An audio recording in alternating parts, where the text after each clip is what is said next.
Thanks for joining us from the Ohio AgNet, voice you know with the news you trust studio, sponsored by Grain Equipment Company, where innovation meets execution. I'm Dale Menyo. Joining me is Wendy Osborne, Director of Marketing Development for Ohio Corn and Wheat. Today, we're going to talk about ethanol. First of all, give us a description. Where is our current ethanol use worldwide? Just to give you some important information, the United States is the largest producer of ethanol in the world. So that's kind of an amazing fact. As much as ethanol is used around the world, that the United States still is the top producer of the world. The United States is the largest consumer of ethanol. So we do use a lot of ethanol here domestically, especially with our 10% mandate on ethanol use. But we're followed by Brazil and China, also are large consumers of ethanol. When we look at consumption, is it an advantage in the marketplace to be able to have the corn locally, produce it into ethanol locally, use it versus what does it add to it? Because we're going to talk about exports next.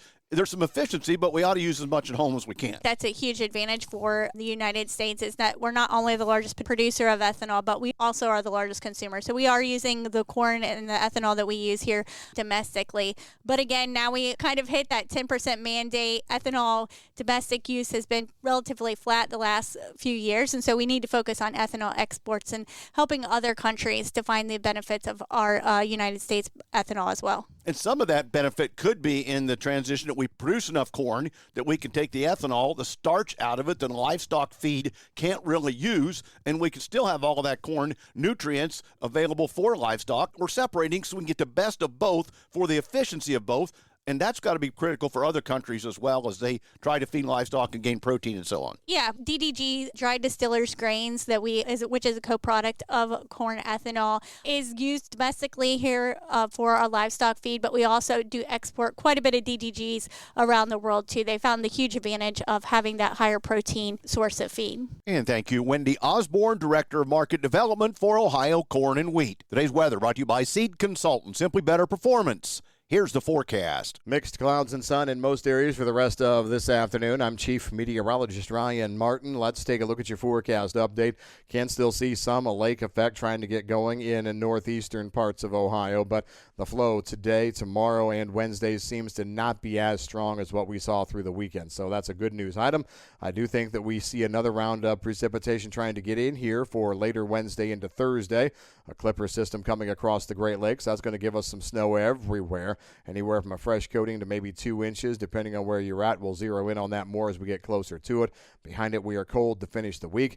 I'm Ryan Martin. And thanks, Ryan. We'll talk markets after this. In any year, your best harvest is only a few upgrades away.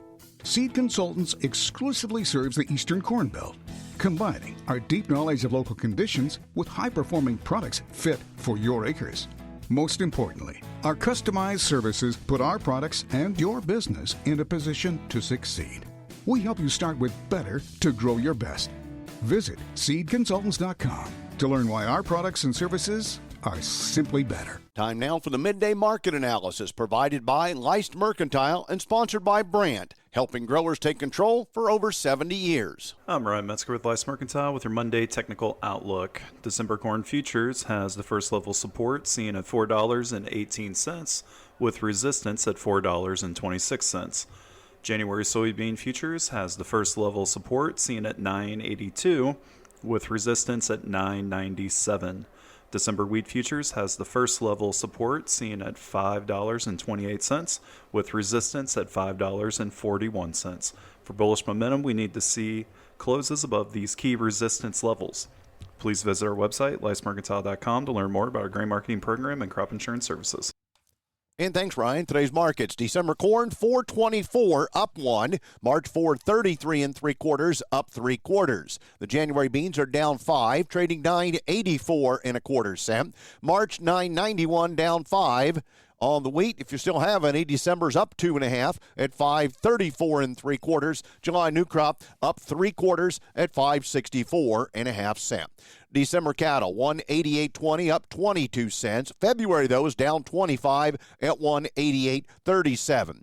December lean hogs, 82.65, up 57. February up 87, trading $87.20. If you jump out to April, you're up 85 cents at $91.60.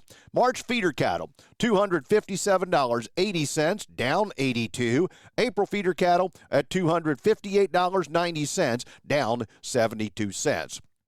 Powered by soy biodiesel. Tomorrow, we'll head down to the Chillicothe area. We'll be visiting with folks at Farm Credit Mid-America and Rural First as they announce the results of their Stock the Trailer Feed the Hungry program that was coordinated through county fairs last year, and they did set a new record this year. That's all the farther I'll go. You'll have to check in tomorrow midday to find out more about that. If you've seen a lot of trucks out or heard a lot of maybe banging going on, today is the first day of white-tailed deer gun season in Ohio, and in some areas of the state, a little bit of snow cover.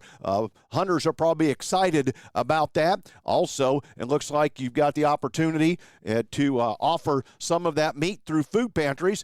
Go to feedingthehungry.org to find out where participating butcher shops will be working with you to make that happen. This is the Ohio AgNet.